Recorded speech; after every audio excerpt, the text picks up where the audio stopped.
알겠습니다. 네, 유영원 의원님 질의해 주시기 바랍니다. 위원장님 죄송합니다.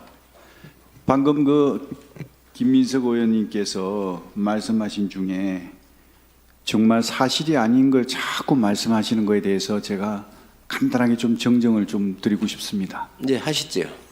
김민석 의원님께서는 차량 운행 일지를 내지 말라고 제가 지시했다, 차량 기록을 내지 말라고 했다 그랬는데 어떤 근거로 그런 말씀을 하시는지. 그러면은 차량 운행 일지를 지금이라도 제시하라고. 그건 제가 지시하는 게 아닙니다. 부대에서 알아서 하는 일이지. 그게 왜 제가 지시해서 할 일입니까? 근거가 뭡니까? 제가 지시했다는 근거가. 예, 근거를 주십시오. 어디 있습니까?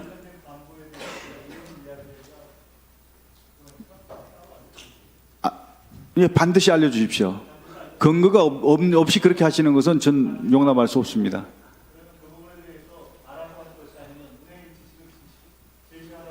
제가 지시할 사항이 아니라니까요. 그 부대에서 부대장이 알아서 할 일이지. 제가 얘기할 사항이 아니라니까요. 제가 왜 관여합니까? 그건 부대에서 알아서 할 일이지. 자, 장관, 예. 우리가 싸움이나 또는 전쟁을 할 때 제일 중요한 게 상대를 일단 이해하는 거잖아요. 예. 저랑 첫 질의를 주고받으실 때 저한테 이야기하다가 화를 내고 사과를 한번 하셨었잖아요. 화낸 적 없습니다. 아, 화를 안 내셨어요? 그 속기록에 써 있는 것 같은데. 뭐 됐습니다. 기억을 못 하시면은. 제가 블랙요원 리스트 누출 문제를 제기를 했고, 지금 이번에 우리가 경호처장 당시의 비밀 모임 문제를 저희가 제기를 했고, 아까 의원님 죄송한데 말씀이 잘 안 들리거든요. 이거 다시 시작할까요? 블랙요원 리스트 문제를 제기하고 비밀 모임 문제를 제기하고 여인영 우리 사령관이 굳이 공개하고 싶지 않고 했던 동선까지 우리가 다 파악하고 있잖아요. 이렇게 드리는 말씀은 야당 의원들 일반의 질문에 대해서는 경각심을 갖고 하시고 특히나 제가 질문할 때 신중하게 하세요. 아까 운행일지 문제에 대해서 제기를 했잖아요. 예하부대에서 알아서 하는 일이다. 이것은 사실은 법에 대해서 국감 피감기관의 책임자로서 법에 대한 이해가 없는 굉장히 책임 방기적인 발언이고요. 그걸 떠나서 그렇게 예하부대에서 하는 것이 아니라 장관이 이 문제에 대해서 기록을 제출하지 말라고 했다는 근거 기록을 저는 가지고 있습니다. 그렇다면 이것은 그대로 본다면 장관의 위증을 입증할 수 있는 자료가 되고요. 두 번째로 그렇지 않다면 그 위증을 제시할 수 있는 근거 기록과 관련한 것을 제게 입수하는 과정에 계셨던 군 간부가 알아서 한 게 되게 되겠죠. 일단 참고로 법을 좀 제시해 드릴게요. 우리 증언감정법을 보면은 국회 증언감정법 4조에 보면은 국가안위에 중대한 영향을 미칠 수 있는 경우에 제출 안 할 수 있지만 증언 요구를 받은 날로부터 5일 이내에 서명하는 경우에만 그렇습니다. 즉 우리가 요구했던 것에 대해서 5일이 지나서도 소명이 온 것이 없기 때문에 일단 이것 하나를 위반하신 거예요.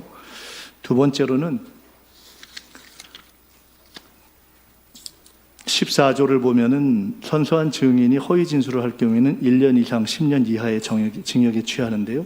현재 우리 대한민국 검찰이 어지간한 일 갖고 법정 최고형을 구형하는 그런 취지에 비춰본다면은 장관은 위증의 경우에 약 10년 징역까지 받을 수 있는 그런 10년이 아니라 100년이라도 받을 테니까 네. 말씀하세요 계속. 자, 그렇고요.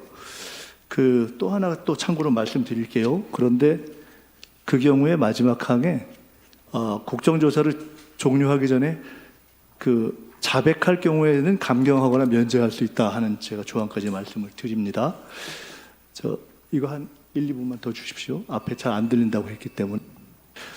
제가 아까 기록을 가지고 있다고 했는데 아까 제가 첫 질의 때 말씀드렸던 군 이탈, 구타, 휴대폰 반입, 징계에 대한 미보고 등등 무단 보고 누락에 대한 군내의 징계에 대해서 타당하다고 생각했던 장관이 여인형 자령관의 보고 누락에 대해서 그렇게 국가적으로 또 의회에서 제기되고 있음에도 불구하고 조사 또는 문의조차 하지 않았다는 여인형 장관의 답변을 볼 때 충암 후배에 대한 보호가 과도하다고 생각돼서 제가 지금 장관이 충암 후배는 보호할지언정 이 문제에 대한 기록을 남기게 한 간부를 제가 제시하면 보호 안 할 거라고 난 보기 때문에 내가 보호할 생각이에요.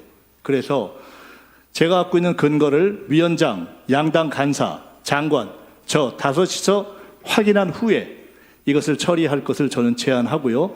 이것은 이미 그 존재 자체로 장관의 위증 고발. 네, 1분 더 드리십시오.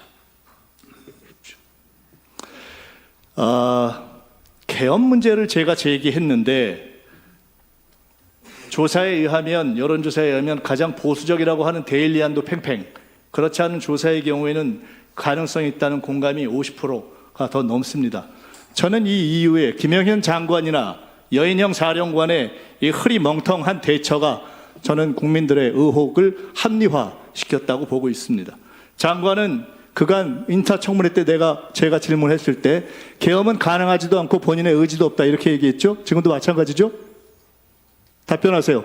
네, 흐리멍텅한 사람한테는 흐리멍텅한 사람만 보이는 겁니다. 제도상 불가능하다고 보기 때문에 네. 그렇게 생각하는 거죠. 흐리멍텅한 사람은 흐리멍텅한 사람만 보이는 것이죠. 자,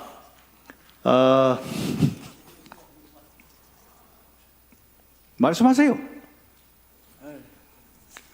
장관, 제가 이제 마무리할. 위원장님, 여기에 대해서 제가 좀 드릴 말씀이 있는데 발언 기회 주시면 감사하겠습니다. 그냥 마무리하시죠? 예. 알겠습니다. 1분 더 드리십시오. 장관, 제가 흐리멍텅하다고 했던 표현이 과했다면 제가 그 표현을 수정하겠습니다.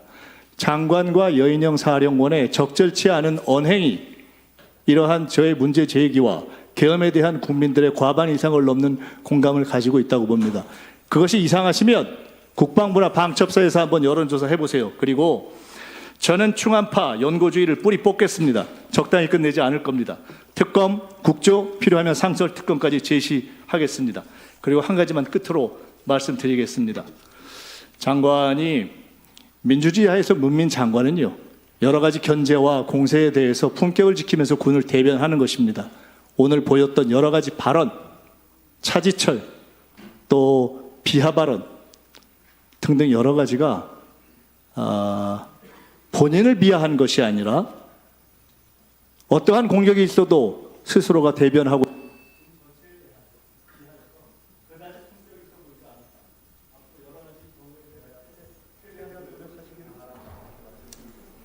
네, 김민석 의원님 수고하셨습니다.